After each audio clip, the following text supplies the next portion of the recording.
नमस्कार.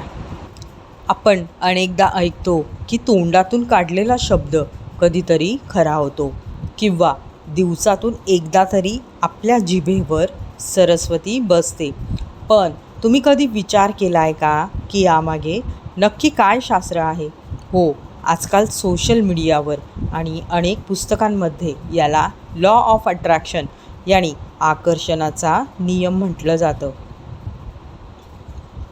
जर आपण एखादी गोष्ट पूर्ण विश्वासाने 100 वेळा बोललो तर ती प्रत्यक्षात घडायला सुरुवात होते. आज आपण हे समजून घेणार आहोत की हे नक्की कसं काम करतं, तेही एका सोप्या उदाहरणासह. त्यामुळे व्हिडिओ शेवटपर्यंत नक्की बघा. सर्वात आधी आपण हे समजून घेऊया की आपल्या बोलण्याचा आपल्या सुप्त मनावर काय परिणाम होतो. एक साधं उदाहरण पाहूया. समजा तुम्ही सकाळी उठल्या स्वतःला म्हणालात, आजचा दिवस खूप कंटाळवाणा आहे, माझं कशातच लक्ष लागत नाही आहे.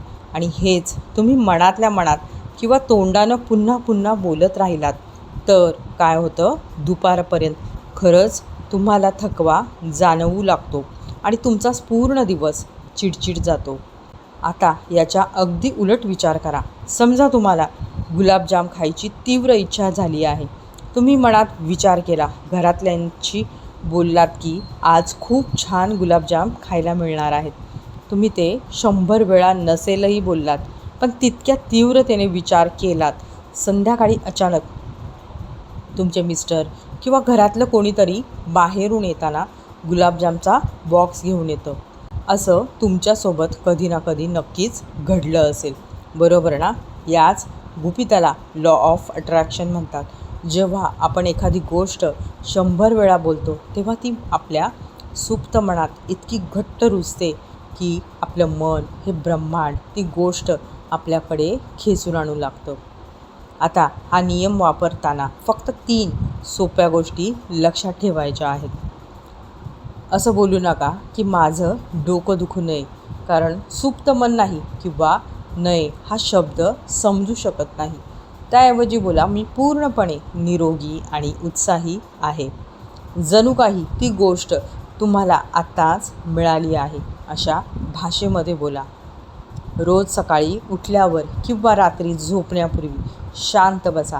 हातामध्ये एखादी जपमाळ घ्या किंवा मनातल्या मनात मोजत 100 वेळा तुमचं ते एक सकारात्मक वाक्य पूर्ण विश्वासाने आणि आनंदाने बोला.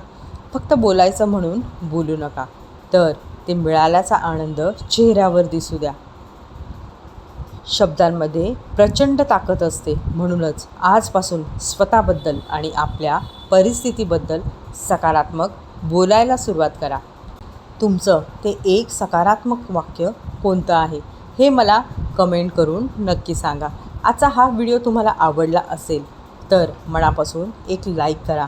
तुमच्या मैत्रिणीसोबत, नातेवाईकांसोबत शेअर करा आणि मैत्रीण चॅनेलला सबस्क्राईब करायला विसरू नका.